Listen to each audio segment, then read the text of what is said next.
Today's video is sponsored by Camel City Mill. So we're going to start things off today with an interesting story and a good lesson that can be learned from it. The other day, I was at the stone yard, and as you know, I go there quite often, and this place has been there as long as I can remember.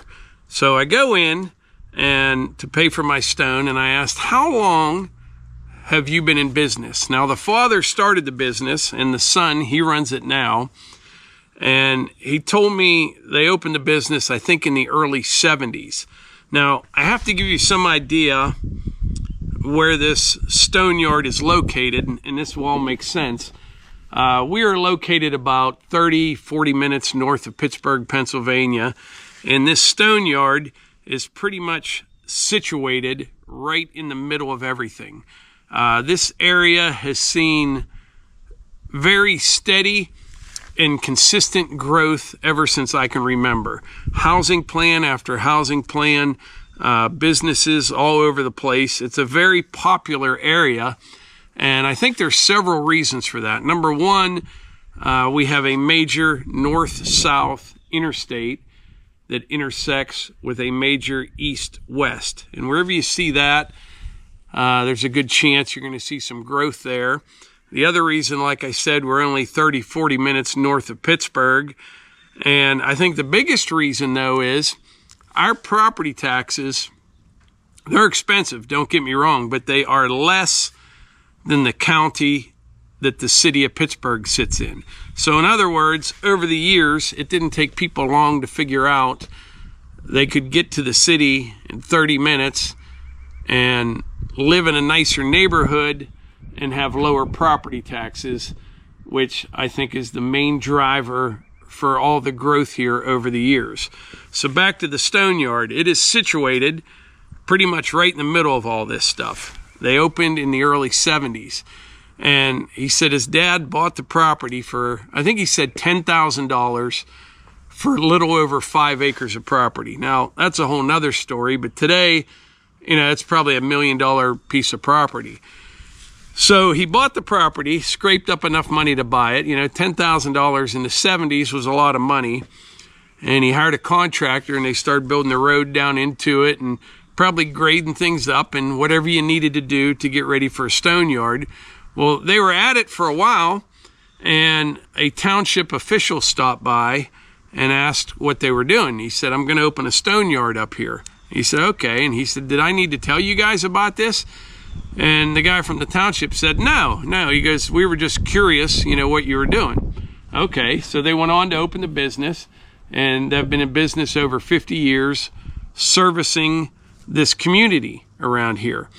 And I've been thinking about this the last couple of days. What a great time it must have been to open a business. Like today, if you tried doing that, I'm not even talking about the cost of the property, just all the regulation and red tape and hoops you would have to jump through from local officials to open a business like that today. You'd have to have some very, very deep pockets and a lot of patience to try to do that today. It would be nearly impossible. And it's just a whole different world than it used to be. It was so much easier for people to do things like that than it is today. And I'm not saying that we don't need any regulation or any laws or anything like that when it comes to development. I get it, but I think we've gotten so carried away over the years. Like I've talked about this before. If you want to give your kids a couple acres of property around here, it's going to take you months and thousands of dollars to do that, and local government is really big in a lot of places on telling you what you can and can't do with your own property. Now, some people are 100% okay with that. I see it in the comments sometimes. I don't think it's the majority of our viewers at all. I think it's a very small minority, but some people really, really like telling their neighbors what they can and can't do with their property. For those types of people, I say that's why they make HOAs. You know what I mean? That is the perfect place for those people to live. And then you can have someone tell you, you know, your grass is an inch too high, or you can't park that truck in your driveway, or your mulch is the wrong color, you can't hang that flag. Some people are into that. I don't care at all. That's one of the reasons I'm so big on West Virginia, down there where the cabin is. It just seems, you just feel more free when you're in West Virginia. Now, I don't know if this is something that can be stopped or slowed down. It's kind of the nature of the beast. You know, the more growth and development, the bigger local government gets and the more rules and regulations they come up with. I will say, though, there was a community not far from here, just a township, and they were getting ready to pass all these new ordinances. I mean, crazy stuff, like you couldn't have a tarp on your wood pile. Someone said, and I don't know if this is true, but they could come into your house if they thought you were doing improvements without a permit. They were going to pass all these new ordinances, and some people got wind of it and went to the next township meeting, and they couldn't fit any more people in the meeting, and they let them have it. And from what I hear, they backed off on all that. So I think that's the key, and it's something that I'm guilty of. I have to get more involved on a local level. It's really hard to control things on a state and federal level, but I think it's very important to be involved, more involved on a local level. And I'm not saying I need to run, you know, for township supervisor or anything like that, just to be more informed and know what's going on and know when to speak up on things. I think that's very important. We had a township supervisor. Oh, that's a great story. He was something else. I mean, he may even watch this video, and I don't even care. I met this guy years ago, and he's just one of those guys whose dream job would be president of an HOA. You know what I mean? But he was a township supervisor. And he would drive around looking for people, doing things, and then he would go see like the zoning officer and send the zoning officer out after these people. It wasn't even his job. It just drove him crazy. And I'll tell you what kind of guy he is. I met him one time down at the polls. It was election day, and he was always down there, just a neb-nose, you know what I mean? And he's asking everybody this and that, and I asked him what he was doing and where he was working at, and he said he was retired. Well, he said he's on disability. I said, really, what's wrong? And he said, well, when I work, I get really tired. And I thought he was joking. I said, what do you mean? He goes, well, when I work, I get tired and my muscles hurt. And he never told me what was wrong with him, but he was on disability and a township supervisor. I said, no kidding, I got that same thing. That was back in the blasting days. You know, I said, when I leave my house at like 4 in the morning each day and get home at 7 or 8 o'clock at night, I'm exhausted. I go, I'd like to know what you have. I must have the same thing. So this is the kind of guy he was. Well, I was at Lowe's one day, and I'm pushing a shopping cart through Lowe's, and he'd like follow you around. And I had a few light fixtures there I was changing out in the house. And he said, what are you into, Mike? I said, nothing, you know. He'd come back around. What do you got going on today? I said, I'm finishing up my house. And he goes, what do you mean finishing it up? He goes, you built your place 15 years ago, you know. And I said, oh, no. I said, I built a new place back in the woods. I just didn't tell anyone about it. Just made it up. You know what I mean? And then I just walked away from him. And I'm telling you, they didn't have drones then, but I swear he's the type of guy that would have, like, rented an airplane to see if I built a house out in the woods. It was hilarious. But I don't know why some people are always wanting to be up in other people's business. I don't get it. But like I said, there's some people that are into that, and there's a place for them, an HOA. I would not fit in there at all. Not at all. I mean, not my cup of tea. It really isn't. But you know what is my cup of tea? Camel City Mill socks. Best socks you've ever seen or heard of. You've seen these before. You've heard me talk about them before. You've seen the comments from other people that have bought these socks before. They're fantastic. They really are. They wick sweat 35% better than cotton or polyester. They stay up. They keep your feet warm in the wintertime cool in the summertime. The best of both worlds. And you know what the icing on the cake is? 100% American made, right down in North Carolina. They say it can't be done. Camel City Mill is doing it. And I'm telling you, read through some of the comments from people that have bought these socks. Highly, highly recommended. And I've mentioned this before. The only other product that I have seen with such good reviews is our fire starter and Camel City Mill socks, which is why I partnered with them. I wear these every day. I even wear them to bed. They're fantastic. Get 10% off my favorite work socks from Camel City Mill with code Morgans10. Link in the description. But anyway, we're down here at the Woodyard today. I've got about an hour's worth of time to cut and split some firewood, but with the Evo processor, that'll make a lot of wood. Now I have the 12-way wedge in. Something else that I learned about this thing. I have a 6-way, 8-way, 12-way, and a 16-way wedge coming for the big stuff. I don't really know if I needed that 8-way wedge. I really don't. This wood right here isn't real big. This is small stuff. That's 11 inches. These are all 10, 11 inches. That's 10 inches. You know, I would think I would use like the 8-way wedge for that, but as long as I adjust the 12-way properly, it kind of gets me exactly what I want. Like this little bit of maple right here, that was the same diameter log. Now, like these are the pieces that come out of the center. These are the ones that come off the side. I like that size right there. I don't know if I would have bought the 8-way if I would have known then what I know now. I'm also going to do a little bit better at collecting the wood chips or sawdust from this thing. This is not the permanent solution, but this should work pretty well. So obviously this is empty right now.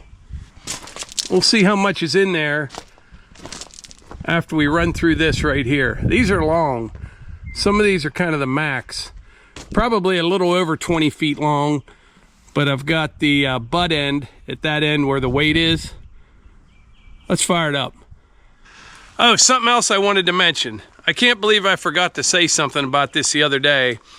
I was down at the cabin, and the video that I published on Sunday, I was showing the shower house connected to the cabin. And I walked through the inside, kind of explaining where everything was going to go. And I said, you know, there will be the toilet and the shower. And there must have been 100 comments wondering why I'm not putting a door or something, you know, to give some privacy if you're using the toilet. And I kind of thought that was a given. You know, there will be a wall there for sure with a door going into the bathroom in the shower house, if that makes sense. I'll explain it all better next time I'm down there. I couldn't believe how many comments there were about that. Like, I'm not going to have it where you walk in the cabin and you look down the hall and you see somebody sitting on the toilet. You know what I mean? I figured that was a given, but with all the comments, I guess it wasn't.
right, there's a nice little jag of maple there. There's also a little bit of cherry. Let's go look at the basket, see how many chips we got out of that one log deck. Yeah, probably about a third of the way full. A lot of people ask why I don't use this for fire starter. You could, actually, but it needs to be dried. So I think it would be hard. I don't know how to kiln dry chips yet. You know, if you just put them in there in bulk, I don't see how the center would get dry. There's a way. We'll figure something out. But this would make nice stuff for the fire starter. But keep in mind, this wood is green. Still has a lot of moisture to it. Even if the logs are down for a while, they are by no means dry. I mean, with the wax, you could still get it to burn, but it wouldn't burn that great. Has to be dry. So back to what we were talking about, local government telling people what they can and can't do with their property. And like I said, I am by no means saying it should be the Wild West, but like everything else, I think there just needs to be some common sense, which in any form of government, that seems to be lacking. And I'm curious to hear from all of you on where you stand. It's very easy. We're going to have a little test here. In the comments, either type HOA, telling me you're that type of person, and I'm not saying there's anything wrong with it, or live free and die if you're that type of person. Let me know in the comments. HOA or live free and die, and then we'll get a good feel for the viewers of this channel. I'm trying to think if there's anything else. It is Monday right now. You're going to see this video on probably Thursday. This past weekend, I didn't do much. I did get all the grass cut, washed some vehicles, got the neighbor's yard cut. Saturday, the weather was horrible. It was like 45 degrees, light rain. Yesterday was pretty nice. It was about 65 and sunny. That's when I got all the mowing done. And today's beautiful as well. Tomorrow looks like maybe some severe weather here. Down at the cabin doesn't look so bad, so it may be a good day to go down to the cabin and work down there. I'll have to see. If that's the case, it's going to take me half a day just to get loaded up, because I'm going to take the mini skid down with the grapple and maybe even the brush cutter. Yeah. And knock down some of that invasive stuff and open up the trails before things really take off. And then I'll need all my tools to work inside the cabin on all that tongue and groove. So I got to figure that out. Yeah, it's going to take me a couple hours to get loaded up, so I need to make a decision soon, because when I do that, I like to leave real early and, you know, try to get started by 8 at the latest. You don't want to leave at 10 o'clock and get there at 12:30. So, but anyway, look forward to that. And I appreciate you all being here. I really do. HOA or live free and die. Let me know in the comments. Catch you on the next one.